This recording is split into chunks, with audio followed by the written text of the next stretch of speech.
Duval. Welcome in to No Punt Intended, presented by Club Fantasy. I'm just going to put weird emphases on different parts of words that shouldn't be there. Welcome into No Punt Intended. I'm your host, Joe Zollo. Liam Cohen's a fucking NFL head coach, and we're talking fantasy football breakouts for this upcoming season. Why are we doing that right now? Great question. Because when the NFL's naming Drake Maye as a Pro Bowler, we're talking breakouts for 2025. Let's get into it.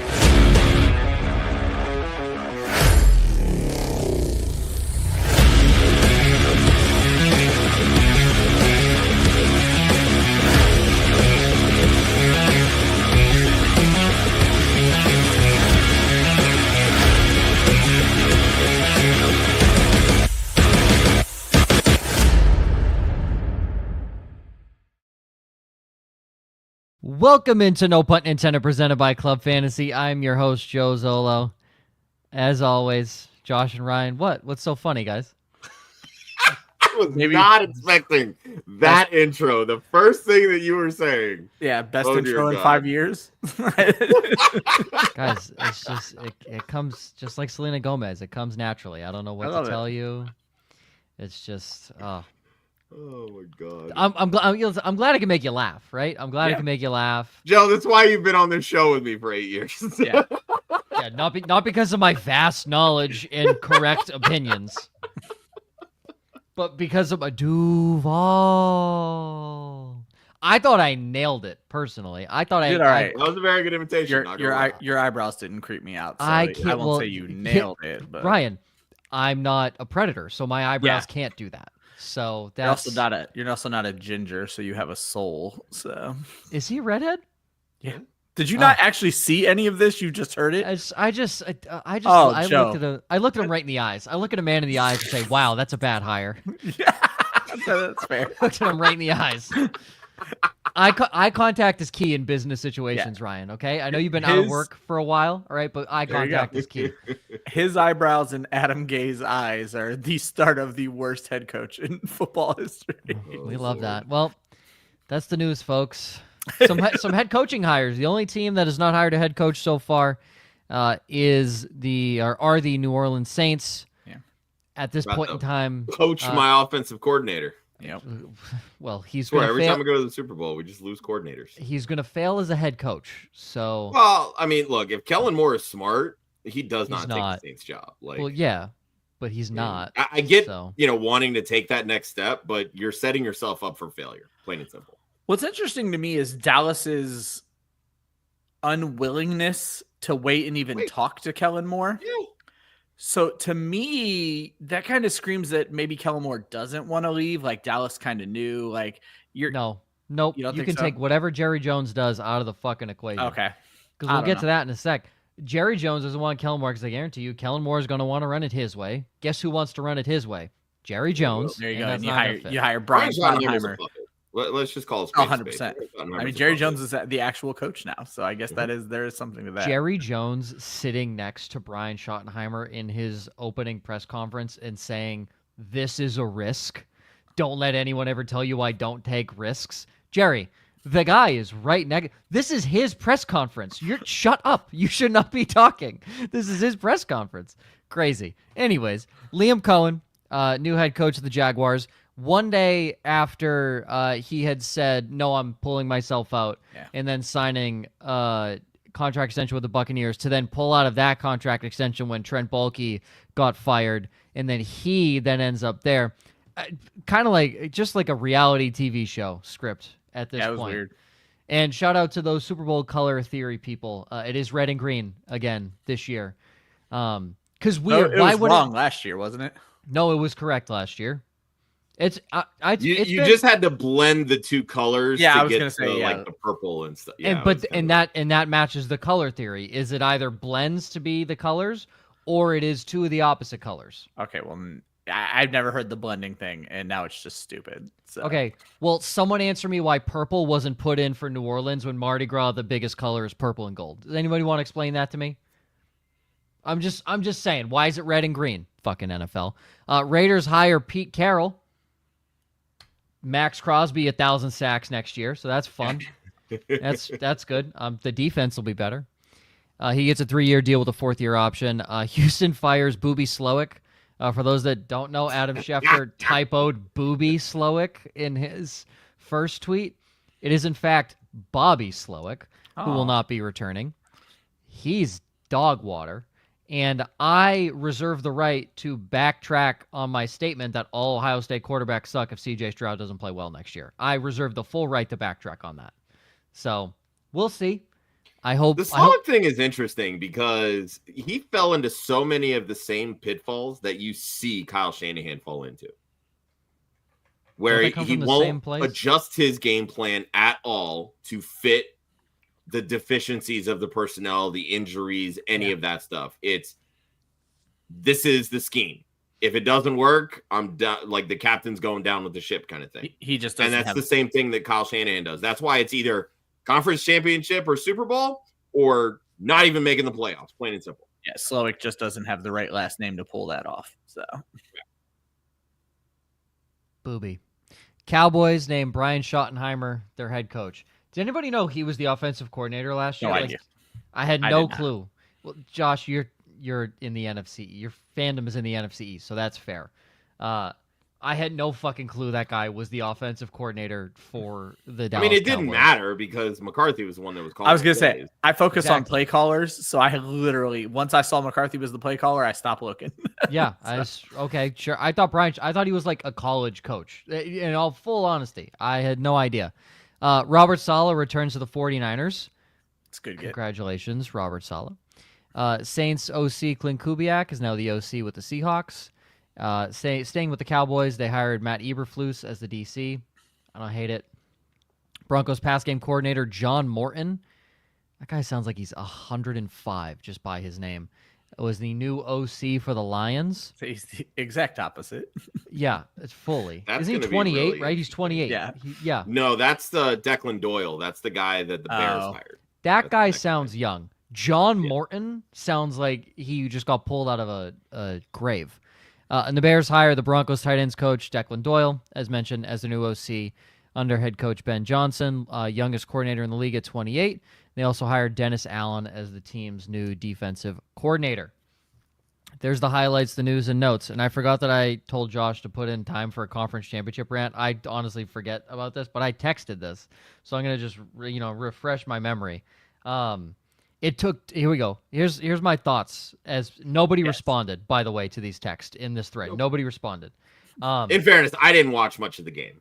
Okay. So. Well, it took 2 plays for the Bills to revert to the Bills. They ran a quarterback. They ran a quarterback draw, and then Josh Allen threw 2 should-have-been interceptions. Yeah. They weren't even like, good plays by the Chiefs.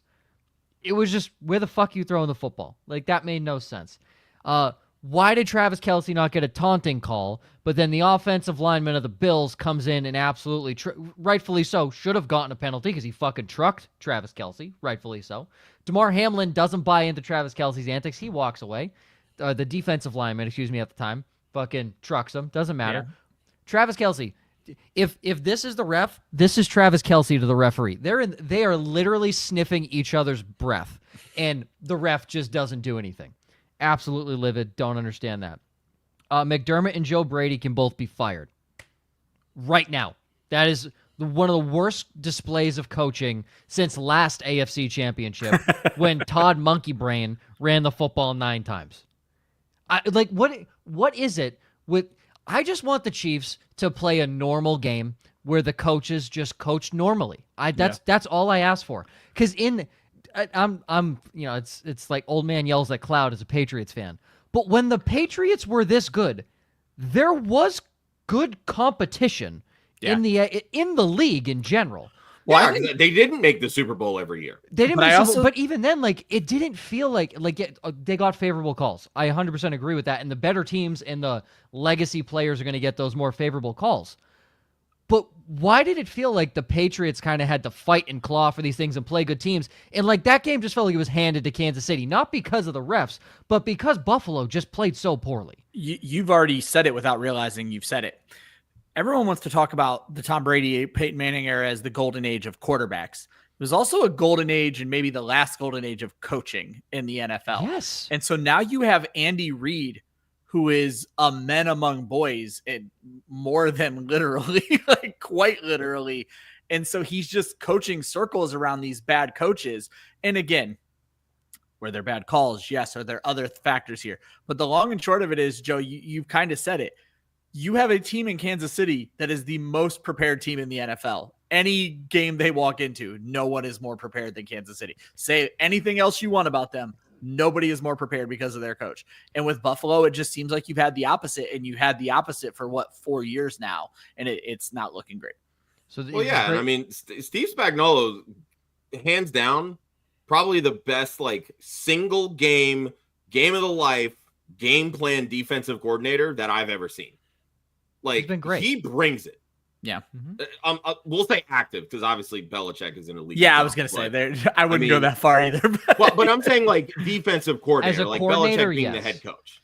Yeah, Spagnuolo when he was a head coach was terrible. But you give him just the defense to figure out, and he brings it when he needs to bring it. Like Josh Allen goes through statistically, he's had good playoff games. He's played good games against the Chiefs. But it's like they will make that one play, that one stop that makes you forget about all the good things that the opposing quarterback did against that Chiefs defense. Yes, and I will say that going to Belichick, the last game I can remember the Patriots playing the Chiefs, the Patriots held them to 19 points. Yeah. Do you want to know who their quarterback was? Brian Hoyer was their starting quarterback. The Patriots, with Brian Hoyer, almost beat the Chiefs with Patrick Mahomes, Tyreek Hill, and Travis Kelce. It's the right kind of chess match between Bill Belichick and Andy Reid. So. But that comes to a great point. Coach who's been around forever, understands this, knows what he's doing. In fucking Zach Taylor and the Kyle Shanahans and the Sean McDermotts of the world, can't figure it out. Despite McDermott seeing this guy 8 times in the last 4 years. McDermott coached with Andy Reid. Insane. He's literally an Andy Reid disciple. Insane. And also, he learned from the great Jim Johnson. Yeah. Joe Brady, you're 0 for 3 on tush pushes.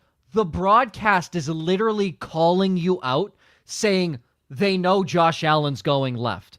How about, Joe, here's a wild thought.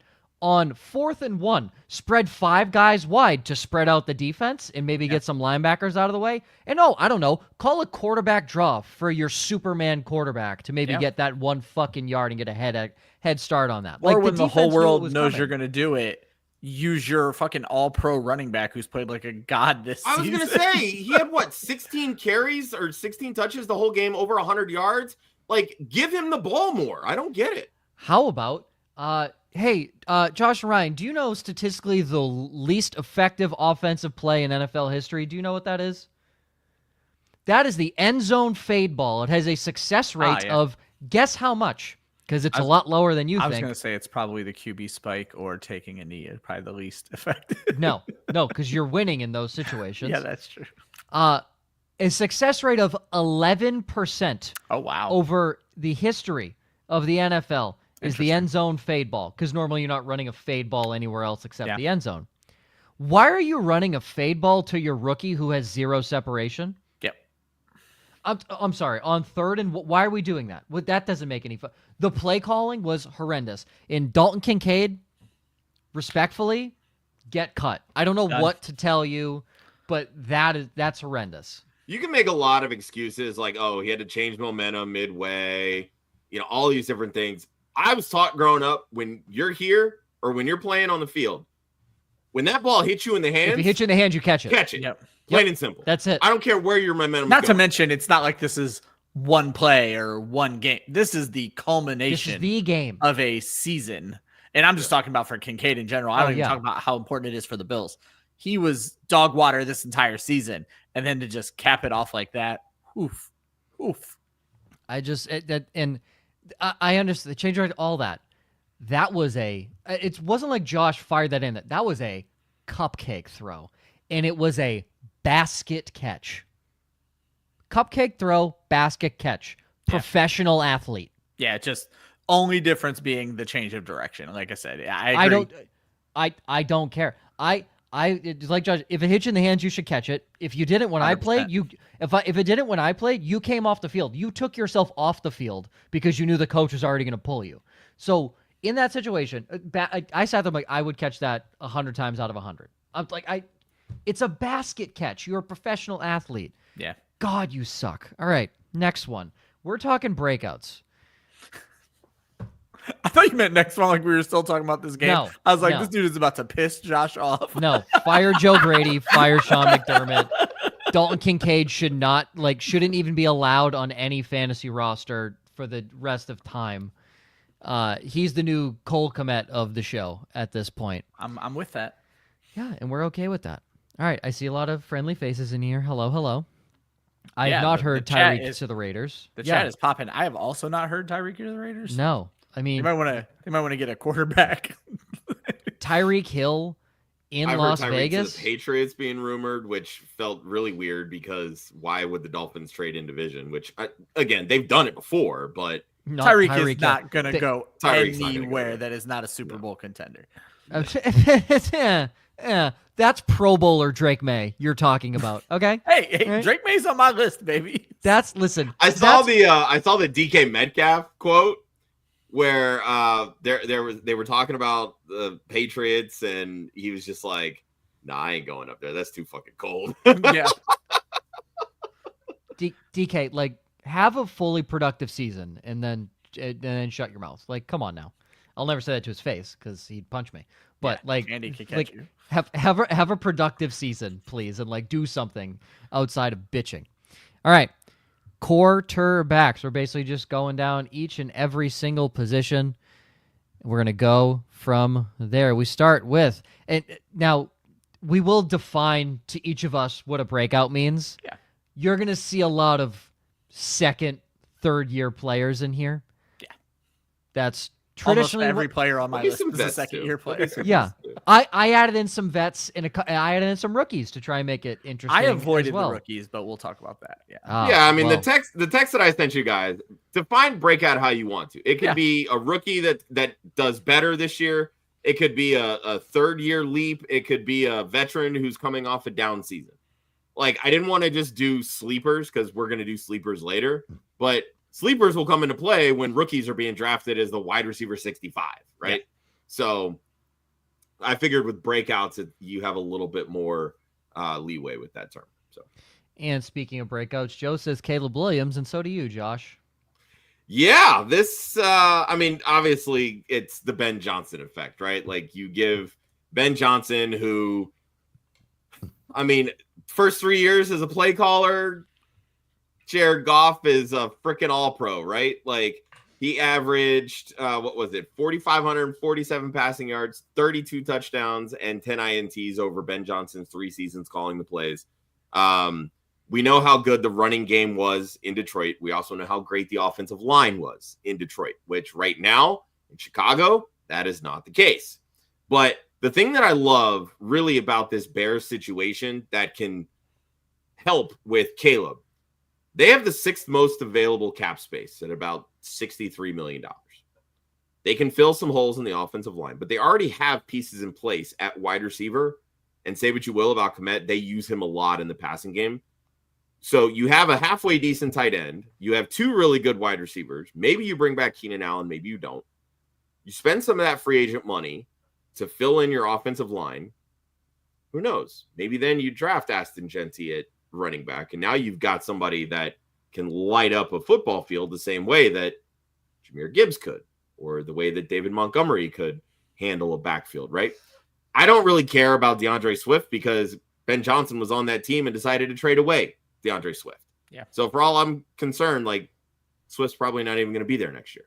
But there's so much room for Caleb Williams, who, by the way, in a quote bad season, had over 3,500 passing yards, 20 touchdowns, and only 6 INTs, but also added almost 500 yards rushing. The biggest thing here for me when it comes to Ben Johnson, when you listen to that press conference, it wasn't, I'm excited for how Caleb Williams is going to fit in my offense. It is, we're going to build our offense around Caleb Williams. Yeah. Everybody that listens to this show has heard me say this 1,000 times. Don't fit square pegs in round holes. This is what gets you fired. Yeah. If you are smart enough as a head coach, you know talent. Caleb Williams is very talented. When you build your offense around the talent, great things will happen. So are they going to build around a 7-second offensive line that's going to block for him as he fucking plays diddle daddle and jerks himself off in the backfield, or what's the plan? Well, for that? And that's where Ben Johnson puts the structure in place. Like Jared Goff had some decent seasons with Sean McVay. His first season in Detroit, he wasn't great. Ben Johnson comes in, helps fix the feet, the timing, and all that. Again, it helps when you have a good offensive line, but you have to be able to build that trust to say, hey, look, this is the read. If it's not there, all right, let's do the things that you got to do to make plays. Like, it will eventually slow down for Caleb Williams. He's only heading into a second season. We're making the mistake that he has to be Patrick Mahomes in year one. It's not going to be that was what he was compared to. What do you mean? He's a generational quarterback. He should get it right from day one. What do you mean? He's Tom Brady. He is the next greatest player. Right? That's what I was told, was that Caleb Williams, he's the next greatest player. What did Ryan say? No rookie has ever been given the tools he has been given on day one. That's the part that terrifies me, is just what he did with the toolkit available. Well, but look who was his damn offensive coordinator. I agree. It's a shit offense, and I look forward to it. Like I said, I like the kid. Everybody else seems to hate him. I like the kid. So I don't like him. I know he's on my dynasty roster. I hope he does well. I still don't like him. Like him. Yeah, right. Let's trade. Still don't like him. And then you also have Duval. That was a little shocking. Yeah, I mean, Trevor Lawrence is another easy one for me. I mean, you upgrade your play callers, right? Doug Peterson, the offense just wasn't working. He wasn't tutoring Trevor Lawrence the way that he needed to. He was putting too much faith in Press Taylor, who is fucking god awful. Now you get, again, Liam Cohen, his first year calling plays, 41 touchdowns from Baker Mayfield. Yeah. And Mayfield was doing this without Mike Evans and Chris Godwin for stretches during the season. Absolutely. Liam Cohen helped Will Levis become a second-round draft pick. Dog. Like, he knows what he's doing, and now he's going into a situation where Brian Thomas Jr. can essentially be a younger and faster version of Mike Evans. Maybe they keep Christian Kirk, who could be a Chris Godwin light in this, slot role. Maybe they work Parker Washington into that role. But there's a lot of room to grow here.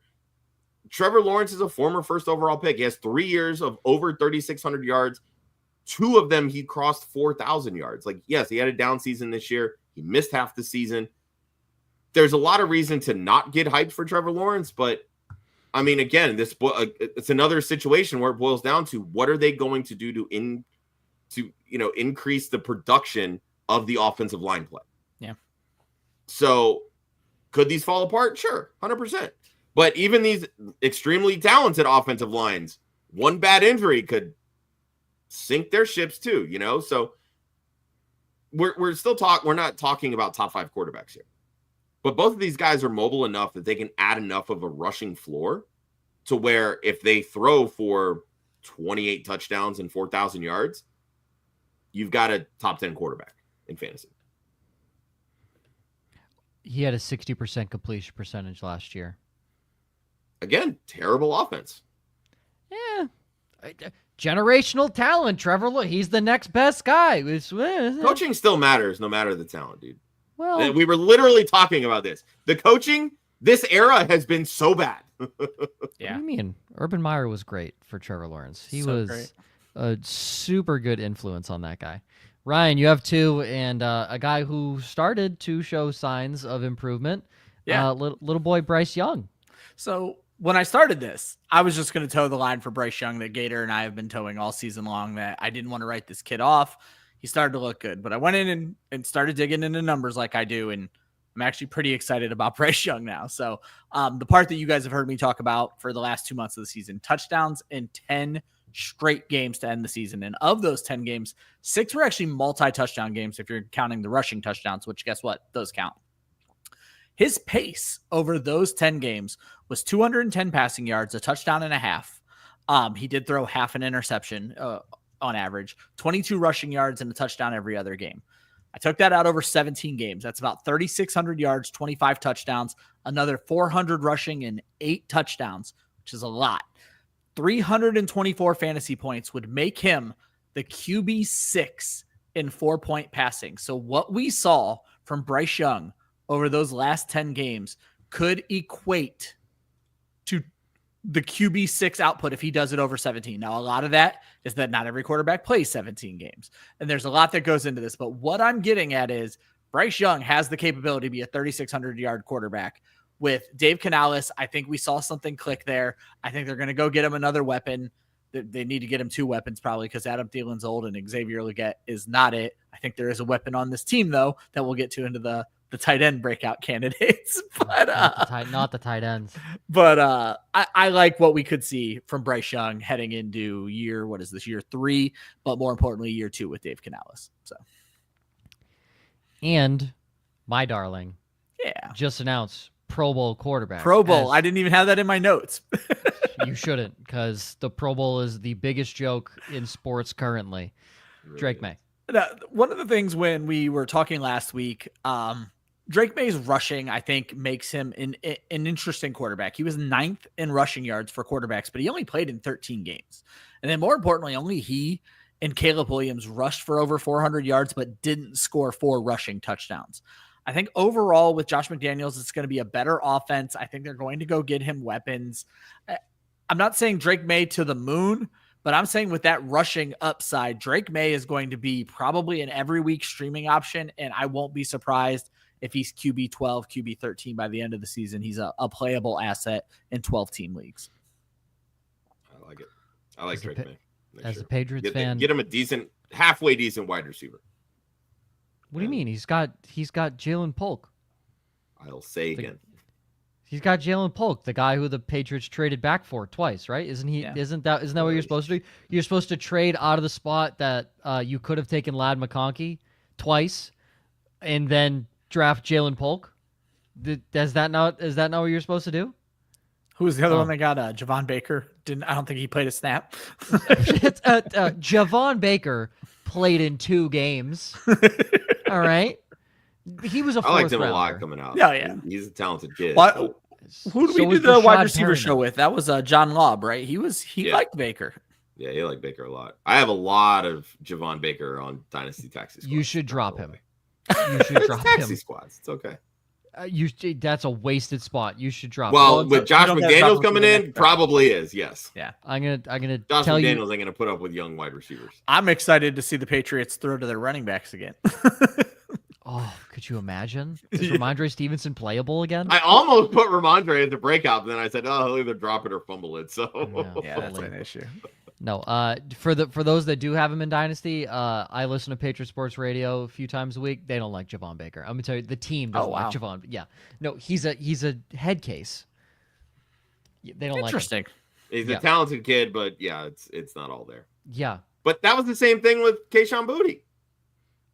Yeah, it just takes 3 years. Yeah, but like Bootie's problems weren't like, I'm too good, I should be on this roster, I'm getting mistreated. It was, let me go like gamble.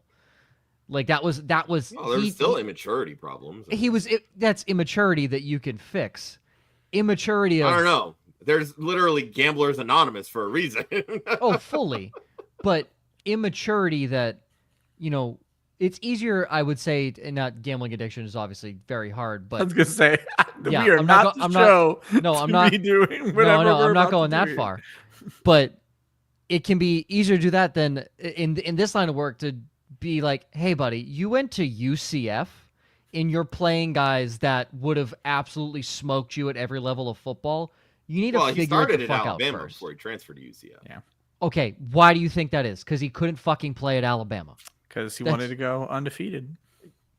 He didn't go to UCF. They haven't been undefeated since 2017. Regardless, immaturity.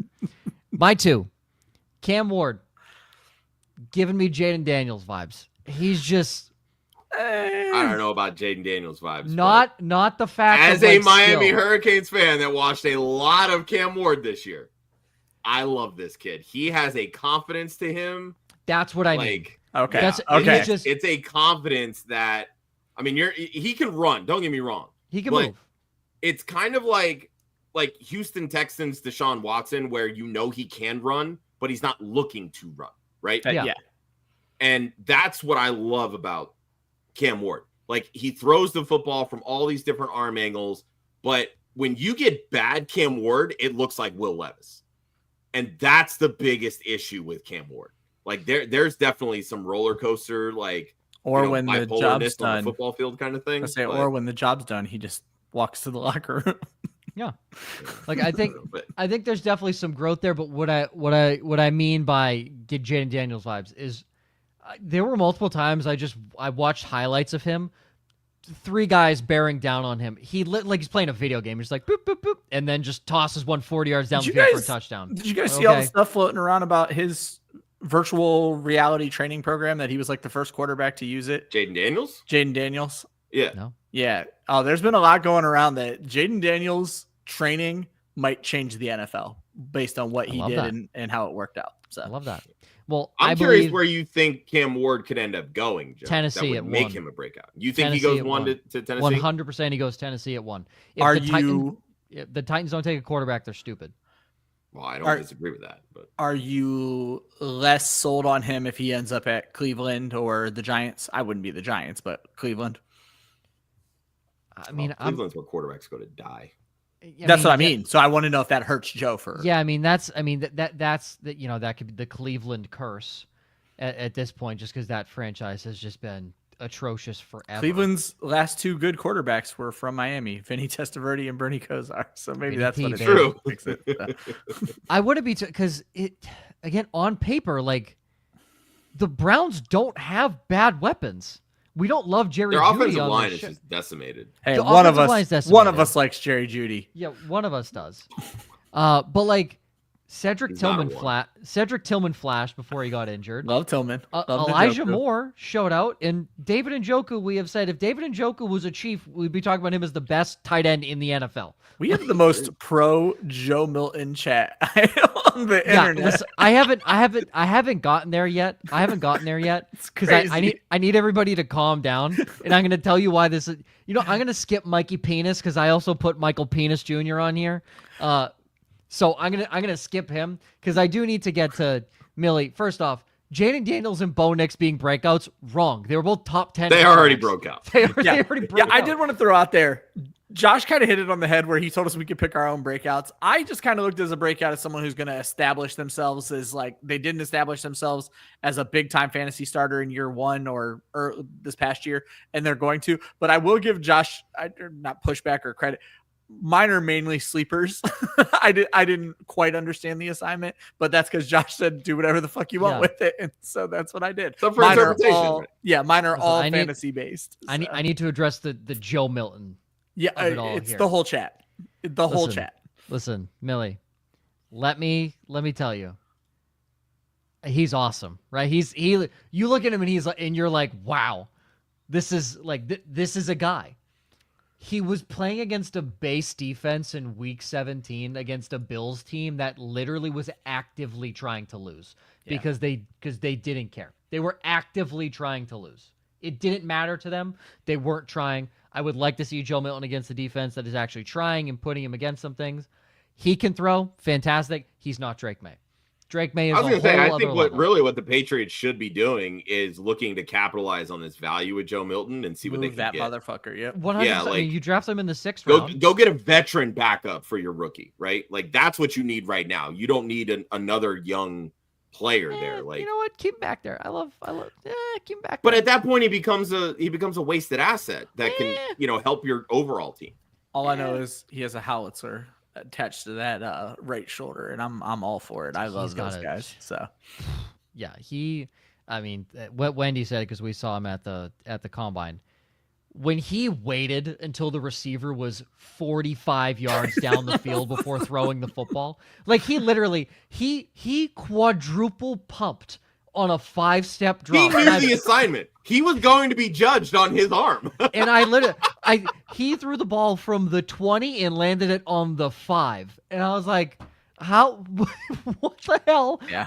You thought Josh Allen could throw the football a mile? No, that guy can throw the football a fucking mile. I actually have Joe Milton. Josh mentioned taxi squads. Every Superflex taxi squad, I have Joe Milton because Josh knows my 5th round is the island of misfit quarterbacks. I take all of them and just see how it pans out.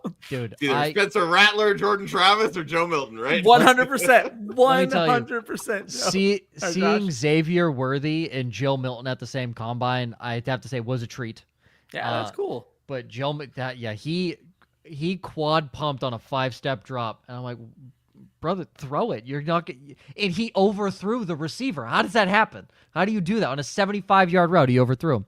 All right, a couple more that the chat said. Derek Carr breakout. The chat is trolling crazy. Right? There's no way these are real. Yeah. And then Justin Fields should be a candidate if Russ goes Cancun. Are we using Cancun as a verb now? Is that? I like it. Is that what it is?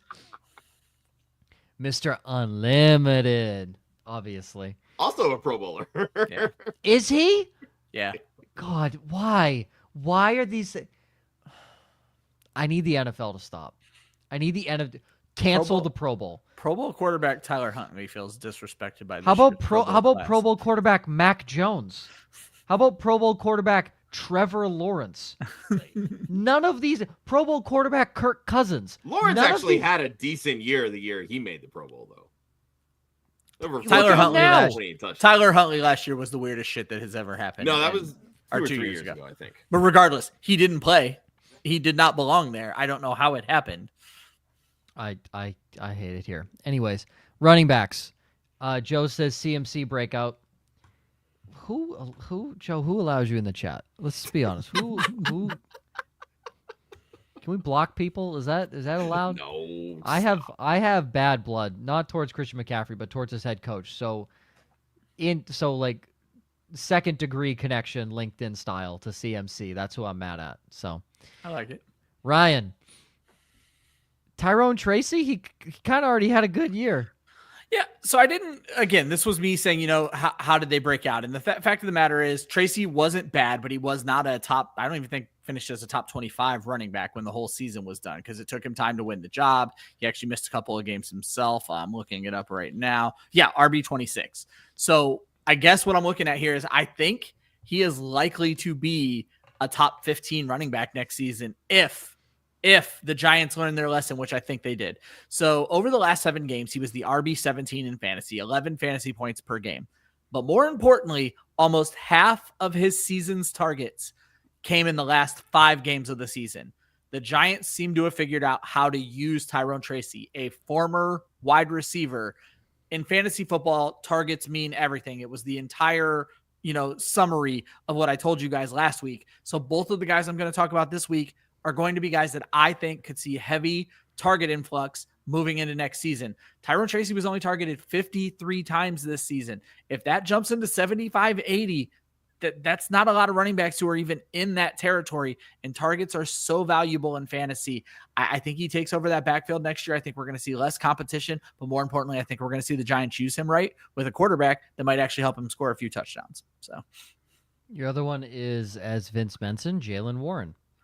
Yeah, looking at Warren, you're looking at free agent Najee. I don't think he comes back. I think some other team's going to give him more money than the Steelers are willing to. But when you look at, again, I kind of focused on the end of the season. After their bye, which I think was week 8, so from week 9 on, Jaylen Warren was the RB21. Najee was the RB22. Jaylen Warren scored 3 more fantasy points than Najee when they were splitting time. And again, this is about targets. They're going to lean on Warren in the passing game if he ends up being their most veteran running back. This season, they split the targets 48-48. What that tells me is they're willing to throw to their running back 100 times. If they replace Najee with a young running back, he's not coming in on passing downs. If they replace Najee with a slight running back, he's not coming in on passing downs.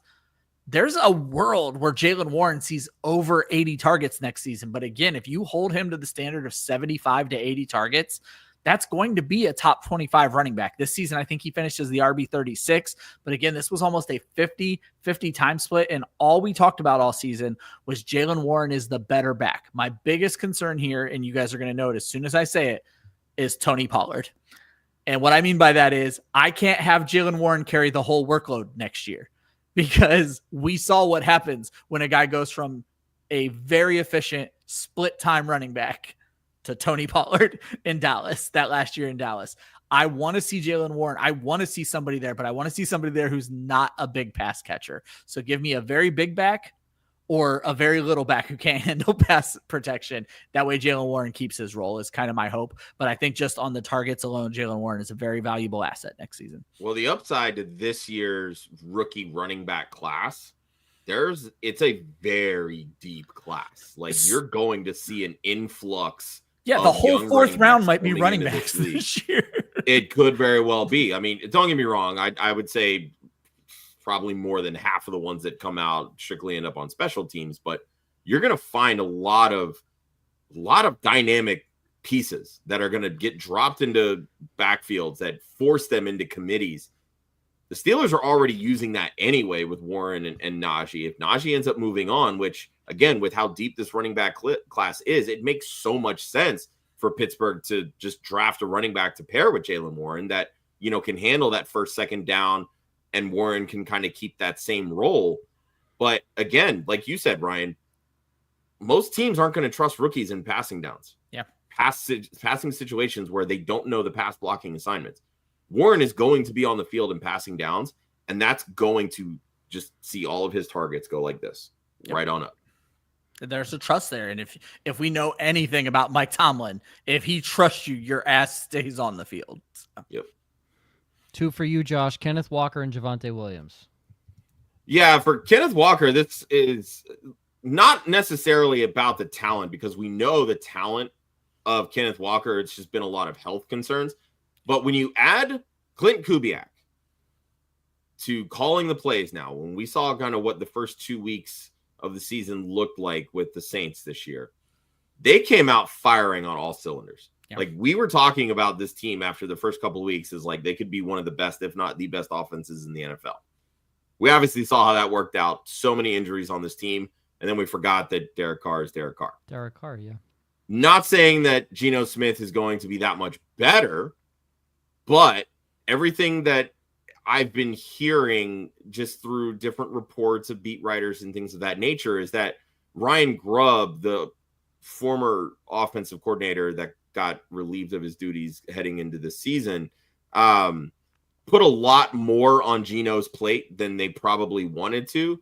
Clint Kubiak takes a lot of that off. So Geno can just kind of focus on hitting his read, etc. I do expect an uptick in touchdowns for Geno. But when you look at what Kenneth Walker has done over his career, he averages almost 80 total yards per game. This past season, and we know how good Alvin Kamara is, Kamara had over 106 total yards per game. So if you expect Kenneth Walker to be even 85% of what Alvin Kamara did, you're going to see an uptick over his career numbers. We know Kenneth Walker can catch the football. He has no less than 35 targets in any of his seasons.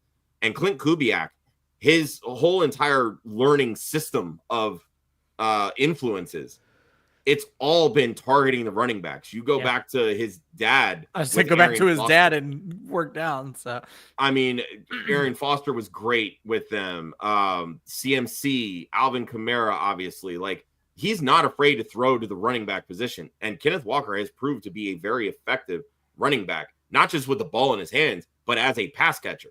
And he scores touchdowns. So you put all that together, Kenneth Walker, if he can play 14 games, will be a top 12 running back next year. Are you concerned at all, Josh, about how much, at least on paper, better Zach Charbonnet looked this season? We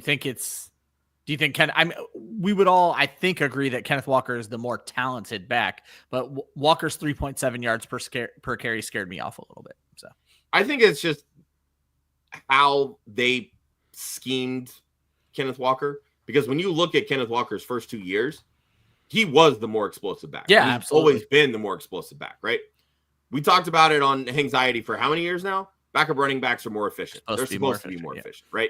The starter, takes the beating, et cetera, et cetera. Like, that's why Tony Pollard was so much more explosive when paired with Zeke, because Zeke was doing the dirty work, running in between the tackles, right into the defense and the linebackers that are literally there to stop you. It's less to me about the vision aspect of things. It was more so about the play designs that Kenneth Walker was put into.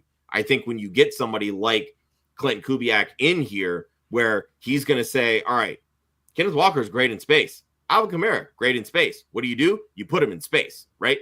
The difference for me with how they ultimately used Kamara this past year was kind of how they've had to use Kamara the last few years, because they haven't had that lead back that can take that heavy pounding. I'm fairly certain Charbonnet is actually a bigger back than Kenneth Walker. He is. You might actually see the roles reversed a little bit this year, where Charbonnet takes a lot of those in between the tackle runs, and they can get Kenneth Walker in space. He can still touch the ball 250 times, but then you see the uptick in efficiency. Well, Ryan, I'll help ease your mind. Alvin Kamara has had 3.7 and 3.9 yards per carry in 2 of the last 4 seasons. That's fair. We've been talking about that, Joe. You've literally said Alvin Kamara is the worst running back. He's the worst in the running NFL. back. In between the tackles, he's horrible. In 2023, that's what his horrible year last year, 3.9 yards per carry, 6.2 yards per reception. He did nothing 2 seasons ago. Terrible efficiency numbers. Yeah. So that's a great point, Joe. His year where he had 3.7 yards per carry, he almost averaged a first down per reception, 9.3 yards per reception. No, I love that. I'm not worried there. Josh, you want to talk Javonte? We're up against it, so just keep moving. Yeah, Javonte for me, and it's funny because one of your picks is whoever ends up in Vegas, and I was talking to Ryan about this before you hopped on the screen. Javonte could very easily be the Raiders' next starting running back. Mm-hmm. Pete Carroll loves a running back that can break tackles. Javonte Williams breaks tackles as well, if not better, than everybody in the NFL. He's always been a great running back when it comes to shedding tackles. 2 years coming off of the ACL injury. There's time for him to kind of get back into it. He's never been a burner. He's not going to be somebody that, sprints down the field 80 yards and just runs past everybody. But he's a young running back. He's going to be 25 in April and now heading into his second contract.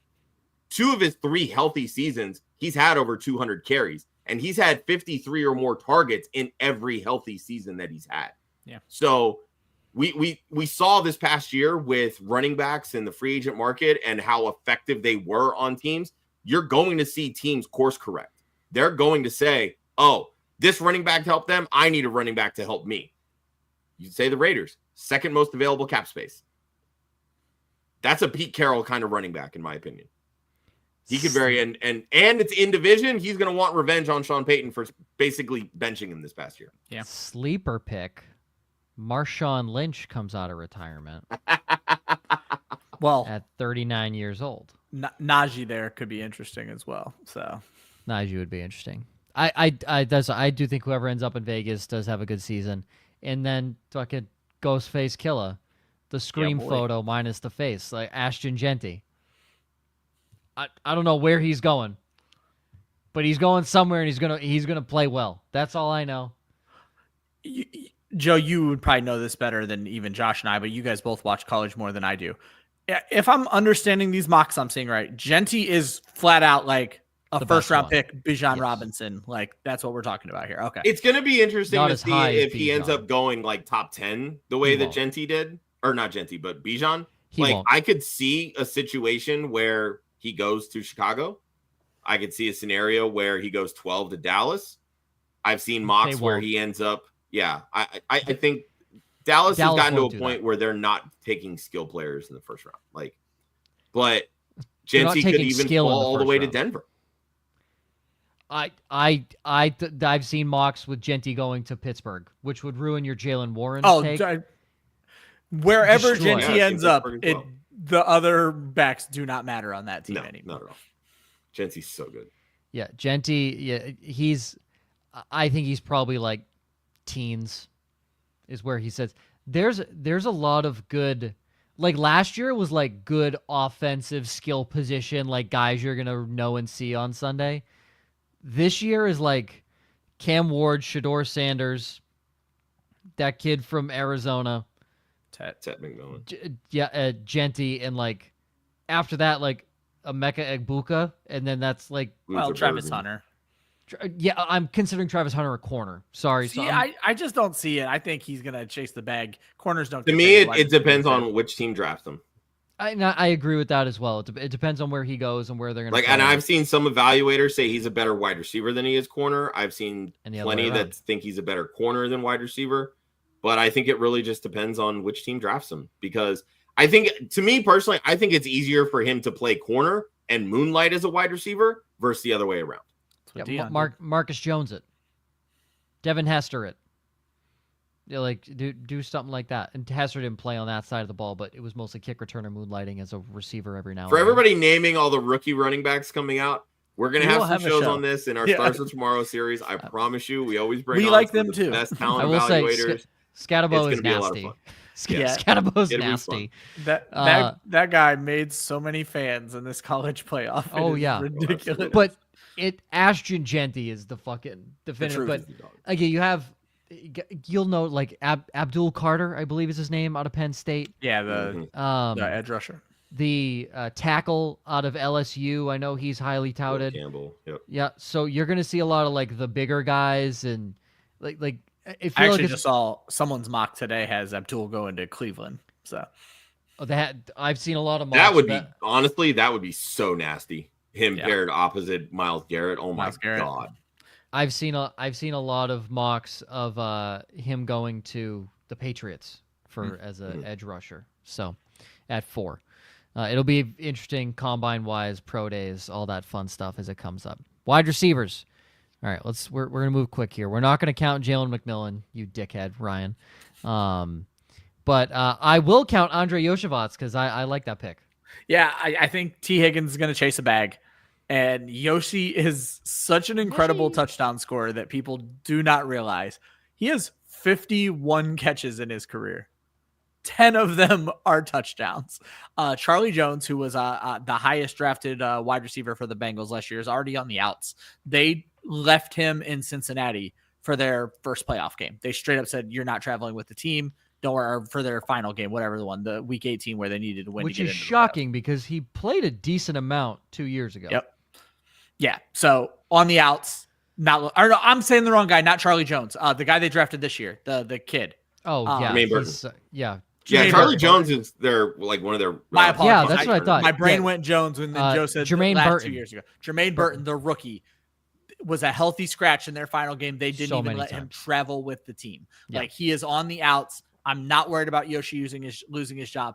And again, I'm going to draw back to the lessons we learned last week. I'm focusing on elite quarterbacks. If I can get the wide receiver 2 in Joe Burrow's offense, Andrei Iosivas is a 6'3", 215-pound wide receiver who just scores touchdowns. Give me all of that, especially if we're going to start to see more volume next season. Because we're up against it. I'll name Ryan's other one. Keon Coleman would be all I wanted to throw out is Mac Hollins might be the blueprint. I think Keon Coleman learning from Mac Hollins this year is actually going to benefit him. They are like the exact same size. Coleman was rough. I think it's going to get better in year 2. That's all I'm going to say is look at what Mac Hollins did when Coleman kind of took a step back. I think Coleman can take a step forward. Okay. Josh, one you have is Roma Dunze, but you highlighted Marvin Mims Jr. for me. Yeah, I figured you were kind of going up against it, but I wanted to talk a little bit about Marvin Mims. We're at 53 minutes, and we still have a whole other position group. So exactly. So what I love about Mims here, over his final 6 games, he had 200-yard games and 5 receiving touchdowns. Over his first 2 seasons, he has a 71% catch rate. His utilization has increased each year within Sean Payton's system. We know that young guys, when they come into Payton's system, there's a lot of verbiage to learn. It takes a little bit of time to get going. They're not usually going to break out right away. I think that he showed that final stretch of the season that he could be a reliable number 2 option opposite Courtland Sutton. Yeah. Courtland Sutton's a free agent. So if he ends up going elsewhere, RIP, we could be looking at Marvin Mims with a feature role, and Bo Nix showed that he's that dude. So I'm really curious to see how Mims can keep getting involved. And let's not forget, too, he is their punt returner and kick returner. So now you're getting additional fantasy points off that. Look at me. Look at Elliott Wolf, Mike Vrabel. Look at me. go get Cortland Sutton. For the love of God, get Cortland Sutton for Drake Maye. Please. I wonder how much the team believes in Troy Franklin, where if Sutton does go and they're just all of a sudden putting Mims and Franklin out there, it's going to be an interesting season for Bo Nix. The all-track team on the outsides at that point. Yeah, that would be interesting. All right, mine. The big one I'll talk about afterwards, but Calvin Ridley quickly. Calvin Ridley is all based on, I think Cam Ward goes to the Titans. Yeah. So I think Calvin Ridley has a good season. That's my whole basis of Calvin Ridley. If Cam Ward doesn't go there, he's fucked. That's not a good situation. I don't like it. The guy I want to talk about is Demario Douglas. And finally, a decent quarterback for this guy, but more so an offensive scheme with the guy who has coached Julian Edelman, Jacoby Myers, and Wes Welker. Yeah. You think he knows how to use a slot receiver? Because he's used two of the best in NFL history. Legitimately, like two of the greatest slot receivers in NFL history. That's a really good point. I didn't even consider that. Well, and that's the one thing, because in my head, obviously, I knew what I was thinking in putting this there, but just to reaffirm what I was thinking, Josh McDaniels was last the OC with Myers in New England when Myers was really the number one target on that team. Yep. He had 126 targets. Yeah.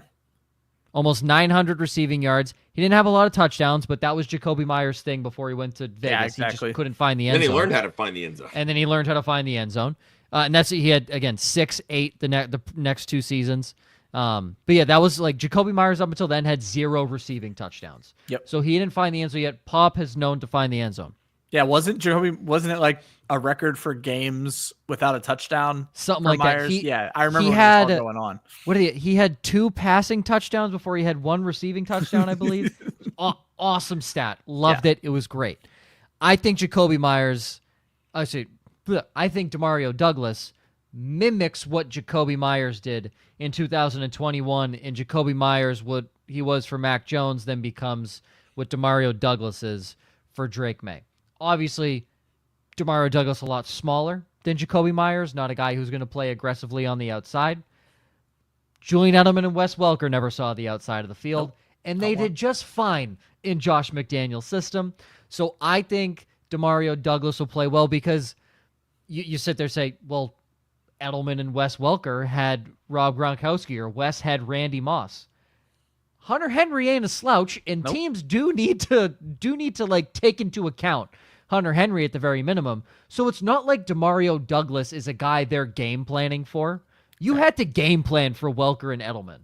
Yeah, and I Myers think a little to bit. your point, Joe, like if New England does make a push to go get Cortland Sutton, because I mean, money. It's just one of those things, like star wide receivers just don't want to go there for whatever reason. I mean, you can factor the cold, the state income tax, all that shit. Like it plays into free agent decisions, and I get that. But if they're going to open up the wallet and say, look, a 29-year-old Cortland Sutton, here's a 3-year deal at, $24 million plus, whatever it is, like, that probably is going to be more than what Denver wants to pay or anybody else wants to pay. So go chase your last contract, basically, right? Now you've got a reliable outside target that teams have to respect. That's going to open things up for Demario Douglas, for Hunter Henry. Not a bad idea. I think Demario Douglas has a chance of eclipsing 1,000 yards this year, and he's going to get peppered with targets is what I'm seeing, and I think he's going to be – I think people had the breakout 1 year early because they got excited with Drake Maye and all that. Well, but also, too, I think the injury that Demario Douglas suffered his rookie year kind of slowed the progress and everything, and people tend to forget about those. Yeah, and then Alex Van Pelt being a dingus also didn't really help there. All right, tight ends. Oh, boy. Can you even have a breakout at the tight end position when you think about it? Yes, you can. Oh, Ryan's got a couple. Well, it was limit 1, and Ryan said, well, I'll pay extra for the carry-on. Yeah. So it's Theo Johnson and Jatavian Sanders. It's 2 guys who I've been talking about in tandem this entire season. Yeah. I will just say I'm only talking about these 2 because it feels like it's 6 weeks too early to be talking about Harold Fannin Jr. because I cannot wait for our tight end show. He's going to be sick. He's going to be insane. Essentially, and the kid from Penn State too. Continue. Nope, I'm over him. It's Harold. Okay, Fannin it's Harold Fannin Jr. Great. You know how I am about the freak athlete tight end. Bowling Green legend. To Theo Johnson. Since we can't talk about Fannin, let's talk about last year's freak athlete. What was it? A 99.9 RAS score. Rookie quarterbacks tend to love their tight ends. And I looked at the prominent rookies from this past season. Zach Ertz, 91 targets coming from Jaden Daniels. Cole Kmet, not great, but 55 targets coming from Caleb Williams. Hunter Henry, 97 targets coming from Drake Maye. Now, the one outlier to that is Bo Nix, but they didn't really have a tight end. Sean Payton has never used a tight end outside of Jimmy Graham. Yeah. So Theo only saw 43 targets in 12 games. However, he averaged 11.4 yards per catch. Only 11 tight ends last season hit 40 targets and averaged 11 yards per catch. And from weeks 8 to 13, before he got hurt, he was the tight end 22, and that was with a bye week jammed in there. He was like the tight end 15 in points per game. More importantly, when you talk about foot injuries, they initially reported it as a Liz Frank injury. It was not a Liz Frank injury. It ended up being his far outside, the fourth or fifth metatarsal. So the long and short of it is this is a much easier recovery for Theo Johnson. And I think he's going to be just fine with a rookie quarterback. He should be ready to go to start the season. Jatavian Sanders was very raw, very weird season for the Panthers where their tight ends could not get healthy. Sanders was looked at as a project, but never got a chance to actually be that project. So he took that job more than he was supposed to, or earlier than he was supposed to. 33 catches, 342 yards in 16 games. I think he's going to be better equipped in season 2. And Bryce Young, during those last games when he was getting good, was throwing to the tight end quite a bit. 46 targets to tight ends over the last 11 games. It's about 4 targets per game. If Sanders can take those targets and beat out Tommy Tremble, which I think we all would agree Jatavian Sanders is probably the better player, I expect to step up from him in 2025. Theo Johnson, Jatavian Sanders, Harold Fannin, these are guys that at the end of my draft, if I didn't go early on tight end, and we talked last week that I'm probably done going early on tight end, I'll probably be happy leaving with one of these guys and seeing how things shake out in the first few weeks. I just know Travis Kelce's going to be dangling there in the end of the second round. And Ryan's little fucking demon on his shoulder is going to be like, Ryan's never going to have a top 2 pick in a draft to get to that point. You should take him. Yeah, I just know. It's the little demon on his shoulder. Josh, Mark Andrews understudy, Isaiah Likely. Yeah, I've been really excited about this kid. The one thing that I like is the amount of 12 personnel that the Ravens run. They ran the 5th highest rate of 12 personnel at 31%.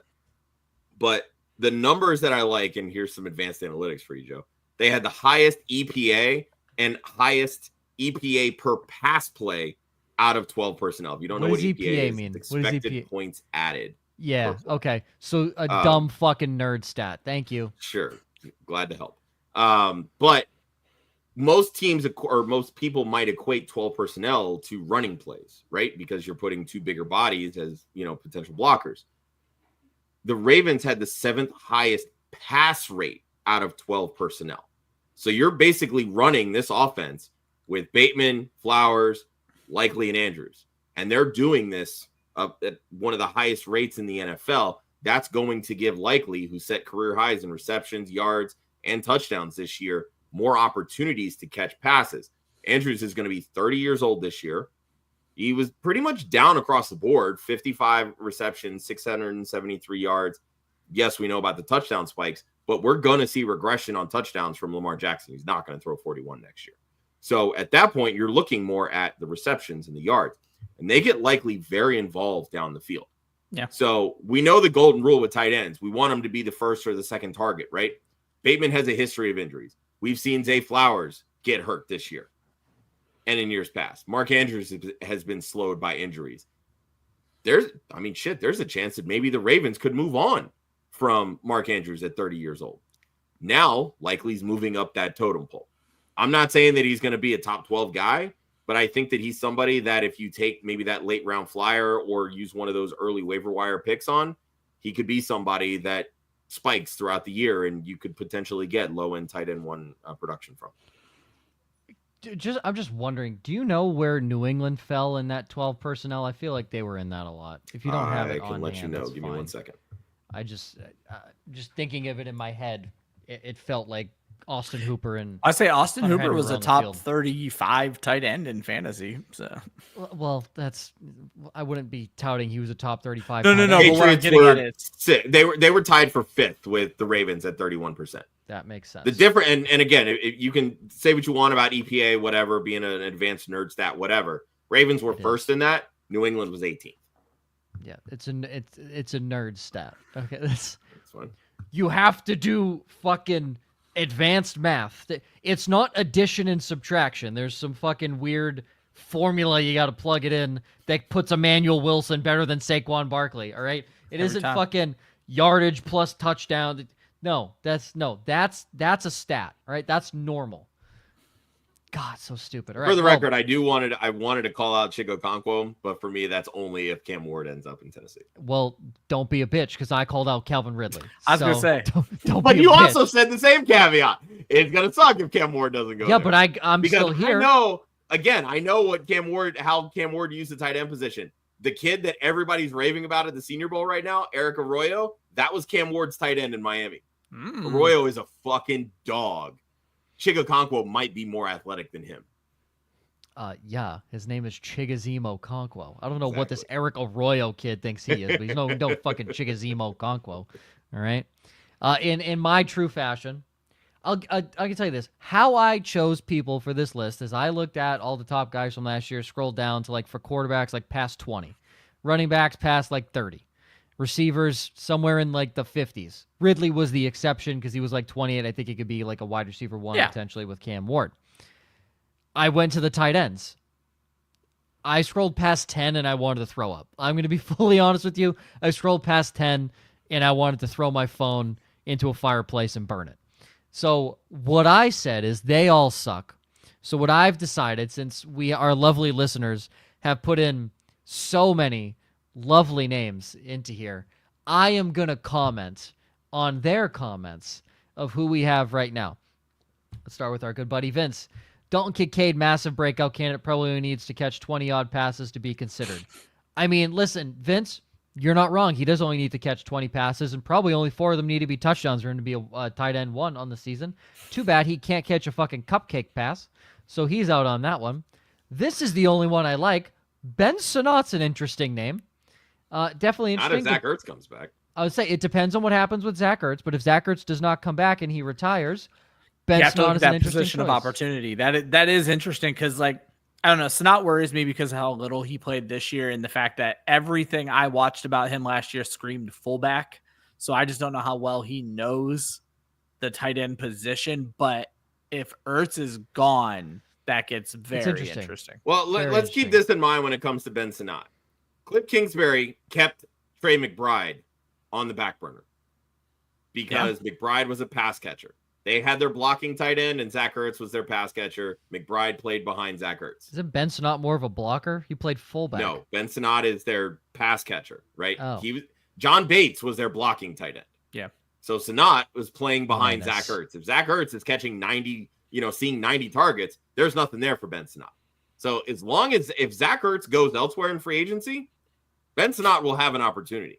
If Zach Ertz comes back, you're praying for an injury, and that's the only way Ben Sinnott gets. It's just hilarious to me that we're talking about Zach Ertz chasing the bag in free agency in 2025. I mean, he had a damn good season. He's always been a good tight end. So I agree. Hey. I've always liked Zach Ertz. Let's not overlook that John Bates was in this conversation today. All right, yeah, we got him in the show. We got him in. Let's go. Obvious draft selection of Loveland to the Chargers would be worth a sneaky investment. If a tight end does go to the Chargers, they don't really have anybody. It's Will Dissly and the crowd. So it'll be interesting. I'm definitely paying attention to tight ends going to the Chargers. Sure. Sam Laporta can shove it right up the Lions' booty hole. That is, if he's not catching touchdowns, he's not as valuable as people want him to be. Not to mention, we said this last week. This show in general, we're mildly concerned about the Lions' offense next season. I'm not outside concerned of Jahmyr about Gibbs. Yeah, outside of Jahmyr Gibbs and David Montgomery, anything through the air, I am as Wicked fans say, holding space. Yes. For the Lions offense. And Millie says, just give him one more year.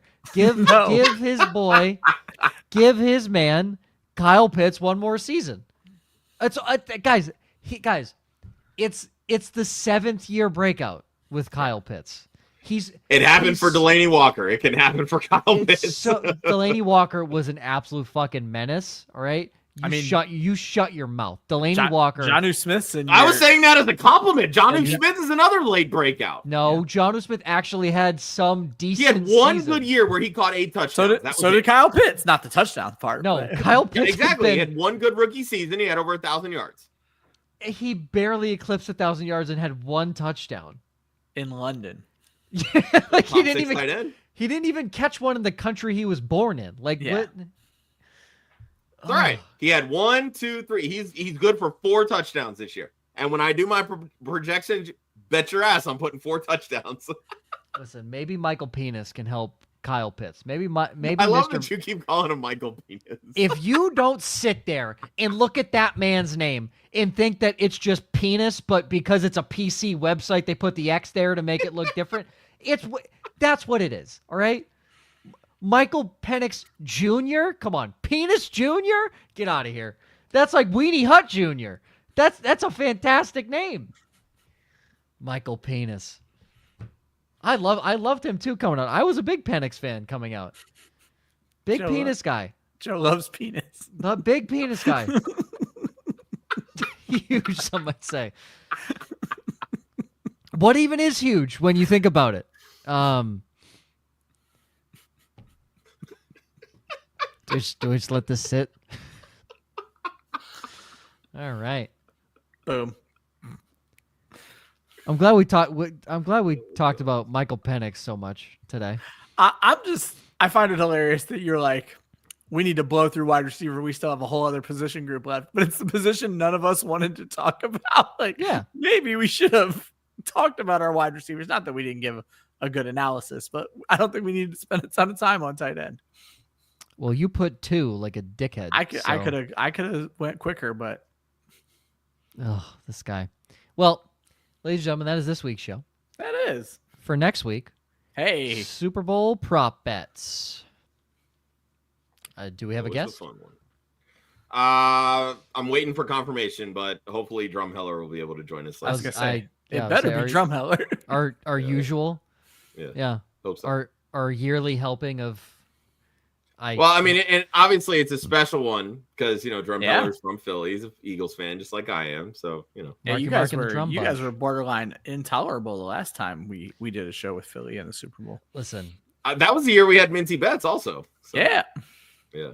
Listen, all you guys need to know is that I believe correct me if I'm wrong, I believe Usher opened to Caught Up last year, but that was not on the betting table. Yeah, I don't think it was. Yeah, so I'm gonna put this out here. I'm 2 for 2 the last 2 Super Bowls of calling the opening one because I said it's not on the betting card, but I like Caught Up. And then we all know my absolute home run ball of Rihanna playing Bitch Better Have My Money. I was going to say, I remember Rihanna. I don't remember you giving yourself credit last year, but that's okay. Because it wasn't on the betting card. Yeah. On every website we checked, Caught Up was not on there. So I forget my official guess. But also too, there's only I don't know 2 or 3 that actually do the actual song list. Yeah. Like most of the legal ones don't. So. Oh man, correct. I just realized this is the week where I volunteer to do the show sheet. Son of a bitch. Listen, I'm excited. I'm a spoiler. Sorry, you have to work, Ryan. Yeah. One website I saw put All Right by Kendrick Lamar at like plus 3,000. Which one? What? All Right by Kendrick Lamar at plus 3,000. I'm like, that feels. I don't think you have to say by Kendrick Lamar. Yeah, well, just in case, some. I don't think he's gonna open with a SZA song. You don't know. You don't think they open with Luther? They start off immediately. God, I hope not. I'm not a fan of that song. Oh, I love that song. It's a good song. No, it'll be interesting because Kendrick has a lot of songs that you could very much open up a stadium to. Yep. So it'll be very interesting. Our favorite, will the national anthem go over or under? That's the crowd favorite here. And then, of course, the Gatorade baths. And then the actual game props that you can bet on anywhere.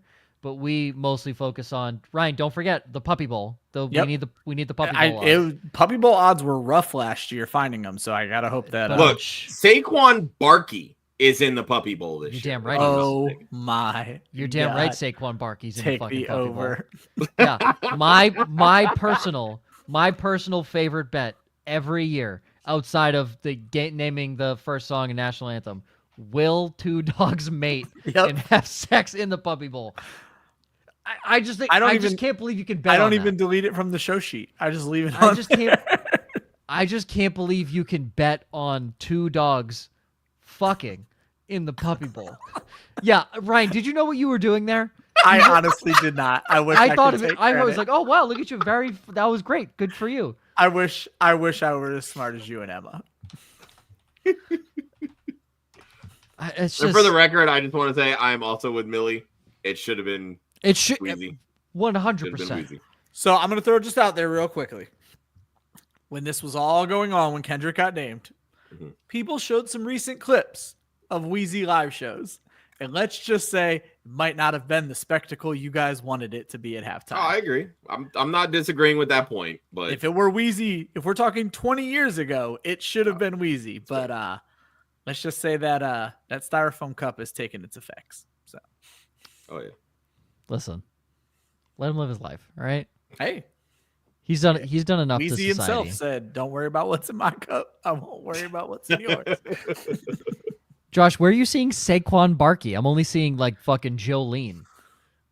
Stupid. Where did I see that? I can't remember where I saw it, but I remember seeing it on an Instagram post. I'd have to search for it, but guys, the trophy's named the Lombardi Trophy. I just found this.